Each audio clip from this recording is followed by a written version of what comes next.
Southern California Honda dealers, Chris McGee, James Worthy, Robert Ory. We got Brez joining us in a little bit. We have Allie Clifton and Mike Trudell working the postgame show. The Lakers get some good news today. Andre Drummond is officially on his way to playing in the purple and gold, and they won their second straight game. Might not have been the prettiest of games as the Orlando Magic came into town and almost stole that one. But the Lakers' new big three, James, of Kuz, Dennis Schroeder, and Trez, combined for 63 of the 93 points, and they find a way to get it done, and that's what matters. I think the key you said right there is finding a way to get it done. It's an ugly game, missed opportunities, had a big 13-point lead, let them back in the game. Just not as consistent, on the defensive end in the fourth quarter as we used to seeing. Got to the line, they hit some free throws, and they pulled it out. It was an ugly win, but it was one they had to win. We talked about two games, Cleveland and Orlando. They got them. Rob, considering how hard it's been to win games without LeBron and AD, is this just one of those times where you're just happy to get out of there? Oh, big time. Because with a victory? This is one of the hardest games to coach against and play against because you usually have a game plan. You usually have a scout report. You don't know who you playing. Not against these guys, You don't know what they're going to do because they're all new guys. So you're kind of up in the air with this one, but they fought hard. They had some miscues there. But all that matters is you get the dub at the end of the day because the next game is the most important game. This game was that next game they had to win. We're not worried about when the big dogs are coming back. Now you can focus on whoever they play next. James, it wasn't easy, though. As you mentioned, they built up a 13-point lead. They had a 7-point lead with under a minute. KCP has that foul. Then they get an easy dunk. And then right there, Otto Porter's got a three to tie that game. Yeah, playing extra hard with the effort isn't always playing smart. I thought that foul that KCP committed, he was too far out with that kind of pressure. Stopped the clock. They hit two free throws, gave them a little momentum. And then personally, I was thinking with 5 seconds to go, they might intentional foul, not even let him get up a three. There was a lot of execution going on right there. 2 or 3 passes, and then for him to come up with that clean look, I was thinking, damn, overtime. We're going to be here till midnight, Rob. But Rob didn't want that. Rob did not want that. Rob was I didn't want that. Rob was not standing for that one. All right, let's go back to Staples Center. Markieff Morris is with Mike Trudell. All right, Keith, look, I know you want that top of the key three back, okay? Shit. That was supposed to be the ice. That was the Robert Horry shot. Hey, you held on for the win, though, nonetheless, in this case. It did get a little dicey down the stretch, but what's the importance of you just finding a way to win 2 games in a row now as you keep trying to stack wins without LeBron and AD? Man, we gotta get as many as we can. We were just saying we just got to bank as many wins. This is a tough 4 game. Orlando got some young guys that play hard. We made some mistakes at the end, couldn't really get no shots to fall, but we got the win and on to the next. A double-double for you in this case, plus a block and a steal. Yeah, getting on the glass a little bit. Keith, what have you been trying to do in this role without AD in there as you've been starting pretty consistently? Does anything change for you when you're in that traditional spot you've been coming in off the bench last season? Well, with all those guys, obviously we need to score the ball. So I got to kind of bring up my old game, kind of be aggressive, shooting the ball, trying to get in the paint, make plays for others, trying to score, just do all the small stuff that we need. Hey, I got to ask you about Andre Drummond. I believe you had some overlap in Detroit and just kind of what he brings to the team as the Lakers announced that before the game that he'll be joining the purple and gold. Yeah, I played with him a couple months in Detroit before I came to LA. He's a hard-nosed guy, man. He's physical in the paint. He's going to block shots. He's going to rebound. He's going to dunk the ball. He's going to be exactly what we need to make this playoff push, and I'm excited to have him. All right, last thing, Keith. You get a rare 2 days between games. It seems like it's been every other day. Do you think just that alone can do a little something for you as you get ready for the Bucks? Yeah, first I want to say thank God for that because we need it. And then second, yeah, man, it's going to be a tough matchup Wednesday. Me personally, I need to rest up, get my mind right, my body right for this matchup with Giannis, and we're going to try to get this win. All right, man. Hey, look, the dagger 3 didn't go in, but you got the win. Okay? Yeah, man. You're good. Damn. I appreciate it. 0 for 1. See you, man. I do love his interviews, by the way. He's smooth, tells the truth, giving a little love to Big Shot Rob. He wanted that 3. He's still mad about it. Yeah, I'm sure he's going to go back and watch some tape and break it down how he missed it. At first, we were like, wait, why is he shooting it? We thought it was a wrap, but there was an air ball, I believe, because that shot clock was down to 2 seconds, so he had to shoot it. It was a good look. It was for the dagger. Listen, Keith came up big, though, tonight. Big game, James. 12 points, 5 of 11, hit a couple threes, double-double, 11 rebounds. It's one thing about having a veteran on your team. You bring him in, you know he's a good role player. But let's not make a mistake. When he's asked to play minutes, he gets the job done. You know, he has experience, not very flashy, you know, stays inside his box. He'll hit this shot. He'll also, you know, go to the cup sometime with a little 8-footer and constantly defending and making smart moves and being physical. So he's developed into his role very well for Coach Vogel. I want to talk about Kyle Kuzma. I know fans and a lot of people want him to be next level all-star every single night, especially when there's no LeBron and AD. But listen, he's stepping up every way he can. We know the effort is always going to be there. Andrew Miller, our graphics producer, he and I were talking right before that game ended. We were trying to put together some numbers for Kuz just to show that he has stepped up. If you look his last 5 games, he's averaging over 15 points a game, guys, right around 9 rebounds per game, and Rob, 5 assists per game. So he's picking it up in every single category. Listen, 12th double-double of the year. His 2 prior years combined 6 double-doubles. So the improvement is there. I know we'd love to see him hit every single 3 and, you know, score 25 a game, but he's doing everything he can to help this team win. You know what's crazy part is the stat that's not on there that I thought you guys would put on is block shots. He's blocking a lot of shots, but more impressive, he's getting a lot of rebounds. He's getting a lot of hustle rebounds. Those rebounds he normally didn't get, especially on the offensive end. He goes and gets those, he keeps it alive, and he's getting a lot of effort. And that's what you got to understand. Before, he was more like in cruise control. You know, see, cruise control. I hit that. But anyway, I like that. But now he's in full throttle. He's playing good. He's understanding the game. He's knowing that he can use his athletic ability to get rebounds, get his own shot, and force the issue, which is great because that's what you want out of a guy that has this type of ability. And the reason why I bring it up, James, is because Kuz is playing a certain style the last 2.5 years playing with LeBron James. And now he's thrust into more of a playmaker role. People have to understand that. You got to have a little time. He's got to find that rhythm. That's more what he was doing his rookie year. But then he's been with LeBron and AD, and your role changes, and you're in the corner a lot, and you're kind of cutting off the ball. Now he's got the ball. So he's doing a good job.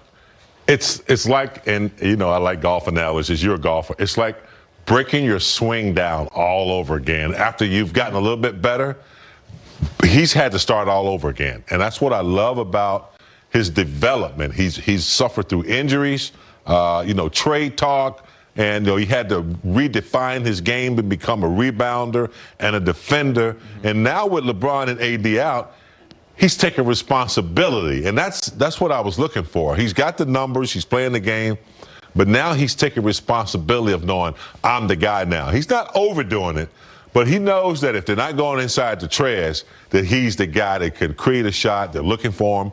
And he knocked down a big 3 tonight. So I like the maturity he's showing and the responsibility that he's taking with this squad. Yeah, and it's his job to step up. The Lakers showed confidence in him, gave him that new deal, Rob. So I'm happy to see that he's accountable and he's trying to take over that role. Yeah, very accountable. And the thing about Kuz is he's been learning little by little because he was thrust into playing a small forward for the Lakers. And he was thrust in his role where he had to be the number 3 guy. And a lot of pressure was on him. But now I think he just says, you know, just wipe the slate clean and say, yo, I'm just going to play basketball, enjoy the moment. Yeah. And he's really doing that. Yeah, after a 4-game losing streak, he's taken over. And I know I was guilty of saying he's going to be the 3rd guy. Yeah. He's going to be the 3rd guy. Now that he got that behind him, maybe he never was the 3rd guy. 24, 7 of 14.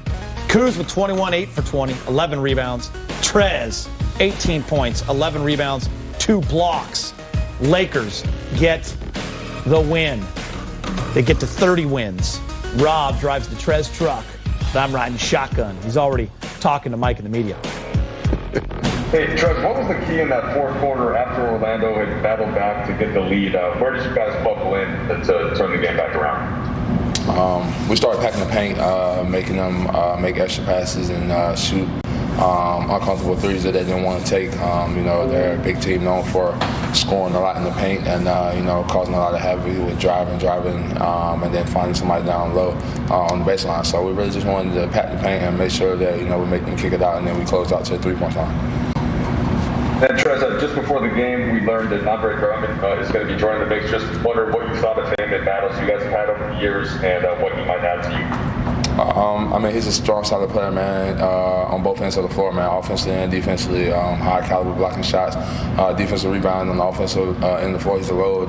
Guy gets down in the lane and demands his position. And, you know, you can't miss him, man. He's a big, dominant presence, and it's definitely going to be a good, you know, breath of fresh air to having him come on the top lineup. You know, I think he's eager and ready to go and ready to get out there. So, I mean, that's a great attitude that, you know, anybody can have coming into our organization. So we can't wait for him to get here, and we're going to welcome him with open arms, and hopefully just continue to keep what we're doing well right now. Dan Orkin. Hey, Trez, what happened to your knee? It looked like you were shaken up a little bit, and obviously you were able to stay in the game, but if you just kind of let me know what happened. It's one of those plays, kind of like a funny bone on your elbow. Guy drove baseline real hard, and I wear a pad on that knee, but he, you know, knee me literally right behind the pad. So it was kind of one of those things where, you know, I kind of felt like a tingling sensation going through my leg, and kind of just went on for a little minute. But it's like I said, it's one of those funny bone type things. I'm fine, but definitely something that scares you when it happens at that first point of contact. All good. Hey, Trez, you're talking about Andre and sort of how he's fired up. I guess it sounds like you've been able to talk to him. What has your communication been like with Andre kind of leading up to him joining the team? Well, I'm not even going to lie to you about that. I haven't talked to him, honestly, man. This is just more so coming from, you know, the reports and just from our, you know, GM, Rob, speaking highly of him and his conversation with him, man. So, you know, just looking at things like that, man, you just see a guy who's ready to go. And then just in general, of me being a player and understanding his position, man, this guy's been sitting for, you know, 2.5 months almost where he hasn't played the game that he loves, and he's able to, you know, be able to call his job, man. I mean, anybody would be eager to get back out there on the floor and be ready to get out there. So, you know, basically, it's one of those things just speaking from, you know, a player's perspective. Hey, Trez. Frank said before the game that, you know, when it comes to a situation like this, when they're bringing in a player, that they almost over-communicate with, you know, like a guy like yourself who plays the same position. Do you have a sense of how bringing Andre in could affect your role, affect the big man rotation, and what's going to be different going forward? No, I haven't thought about that. That's not something for me to think about. It's not in my control. It's not something that, you know, I make decisions on. You know, people, well, us in general, everybody, human beings, we spend a lot of time wondering about the things that we can't control, that we don't have any, you know, basically any control on, man. So everything that you just mentioned is everything come from the top office and coaching staff. It's nothing to do with me. I'm going to continue to keep playing the way that I play, bringing the energy that I bring, and just, you know, help my teammates feed off it. We got a great player in Andre Drummond who is going to definitely help our team on both ends of the floor and help our organization overall. But, you know, it's not something that I, you know, kind of wrap my mind on or you know, jump in my head for a million questions, because at the end of the day, I don't have the answers to them. Next up for the Lakers, Ori, Rob crying. Brez is here. Brez, Andre Drummond, here to the Lakers. Yep. Your thoughts? Well, first of all, here we are with a Hall of Famer and a guy who's won 7 rings, and you're the one who went viral with that pitch. Yeah. That was outstanding. Thanks, buddy. That was all just off the top of your head, wasn't it? Yeah, it was. Well, those guys went first. Yeah. A little time to the think. inspiration was there from, you know, the three of us with all the work we put in, the rings, those blood, sweat, and tears for all three of us. Well done. Well done. And by the way, what an investment for the Lakers. Maybe the best low-cost player they've ever signed. It was under $1 million that they're going to have to give Drummond. Why not, right? I mean, when you get a guy who has led the league in rebounding for the last 5 years, you have to do it. It's going to be some interesting things. When can he start to play? He's got to pass some COVID protocols, likely. Maybe Wednesday against Milwaukee. Maybe that might be a little too soon. The league and the Lakers are kind of interviewing Andre about where he's been and how he got to L.A. and that type of thing. So not sure when he'll exactly get into the roster, but when will he start? That's a bigger question. Will he eventually pass Marc Gasol on the depth chart? We'll have to see. James, one of the conversations around Andre Drummond and where he would go is the fact that he's a free agent. He's still really young. He's a 2-time All-Star. Where is he at in his career? Still wants to get paid, still numbers, or does he really want to have a chance to win a championship? What does it tell you about Andre Drummond that he leaves the Eastern Conference, leaves a lot of money, and he's coming to play in L.A.?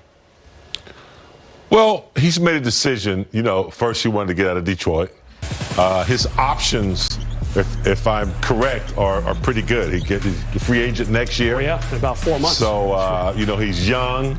He's going to get to explore one of the teams that he might think could win championships in his future. You know, LeBron here a couple more years, AD. He might like that. It'll be interesting to see how they make that free agency work, Brez. But it tells you that he wants to take a look. And, you know, everyone knows that LeBron wins and that he gets to the finals at least. So I think he wants to take a look at that. Interesting, Rob. I mean, you and James were winning when you guys first came into the league. Andre Drummond's never won a playoff series. He hasn't? Detroit, no. Wow. 27 years old. So for him, maybe he wants a taste of that. You know, I think sometimes a lot of guys, when you're in a situation, he might say, you know what, I want to win a couple of rings for a couple of years, stay here, and then get paid, because he's still young. Yeah. He still has the opportunity to explore, and not next year, but a few years down the line, because sometimes guys value winning more than they value rings. And this might be the case for him, where he wants to stay here, win rings, and then move on, and then get paid. So this begs the next question, right? So Frank Vogel and that staff have decisions to make. Now, LeBron and AD are out. So right now the rotation, you know, they're going to have to figure some things out. But when AD and Bron come back, I mean, James, not everyone can play. Andre Drummond, people think, will slide into the starting center role. I think so. Next to Anthony Davis. So Marc Gasol is going to have to take a different role. Markieff Morris, guys like that. People will have to change roles. That can sometimes be difficult, but it's a good problem to have. It's a great problem to have. When you look at Marc Gasol's career, he's in his, 15th year maybe? Right around there, yeah. Right around in there. He's had his career pretty much. Drummond is 27.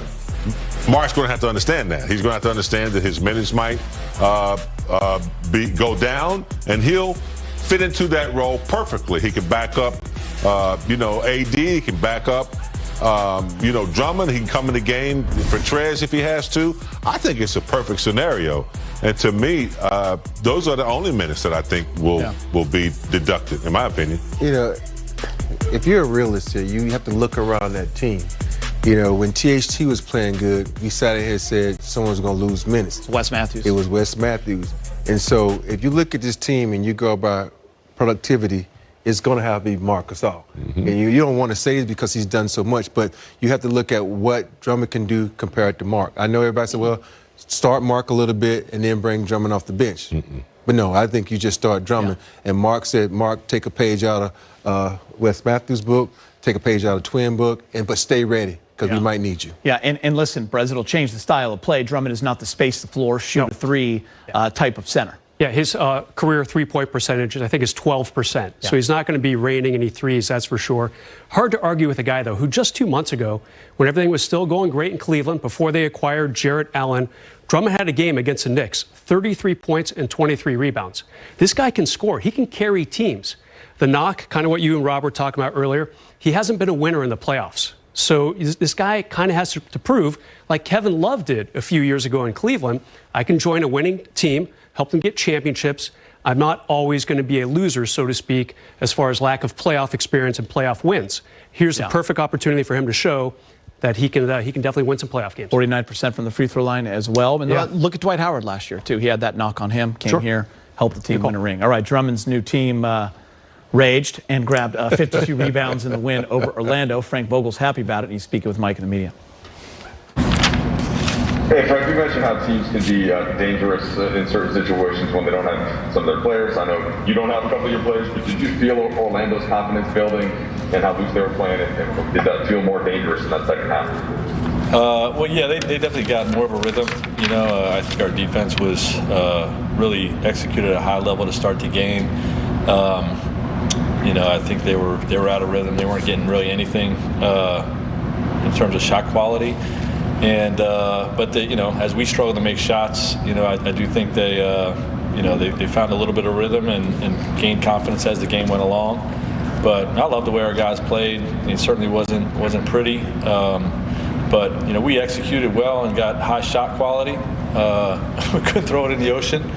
They're going to put 5 guys in the paint. We made the right play time after time after time and got good looks, and just had one of those tough shooting nights, and those are the nights where your defense got to carry you through, which is how the game played out. So, I think it's a good win for our guys. proud of how they competed. Hey, Frank, and then so the Drummond signing was official just before the game. Wondered your initial reactions to the signing, and then how you think he's going to fit in, and if you think he'll be available for Wednesday, next time you play. Yeah, we're thrilled. We're all thrilled to add Andre Drummond, a player of his caliber, to our team. He's one of the best centers in the league. Someone that every defensive coordinator is going to have to account for and to figure out how to handle him while they're trying to slow down AD and Bron and our guards. And I think he's going to give us a big lift in the immediate future. And then obviously, when we get going, he's just one of those guys who can dominate the game on both sides of the ball. And his physicality is something you have to account for. We don't know his availability yet. To answer your second question. Everyone's going to Kyle Goodman. Thank you. Hey, Frank. Just wondering, Trez was saying that, I guess Rob was characterizing Andre as really kind of fired up and ready to go. I was wondering if you had the chance to speak to Andre personally and sort of gauge what he's feeling like as he gets ready to take the team. I have talked to him personally. He's really excited about this situation. I don't want to go too far into the nature of those private conversations other than to say he's really excited, probably as excited as we are, and I think our team got a lot better.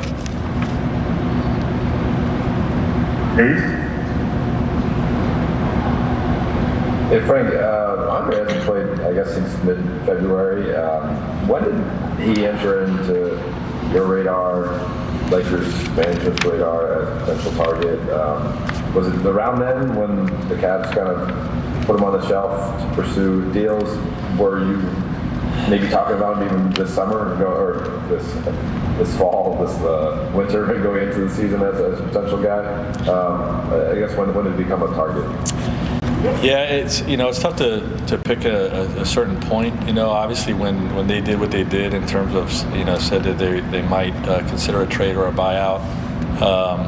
At that point we start talking about him as a potential buyout candidate. But there's a lot of guys that fall into that category that we keep an eye on, and see how things progress. And we knew that. As things got closer to the trade deadline, it became more real. I don't know that there was a certain date where, we felt like, that this was going to happen, other than just kept getting closer and closer as the buyout season came closer. And Wakey? Hey, Frank. How's Wes, first of all? At the end of the game, it looked like he got nicked up a little bit. Yeah, he said he rolled his ankle. I think he stepped on the ref. I have to see the play still.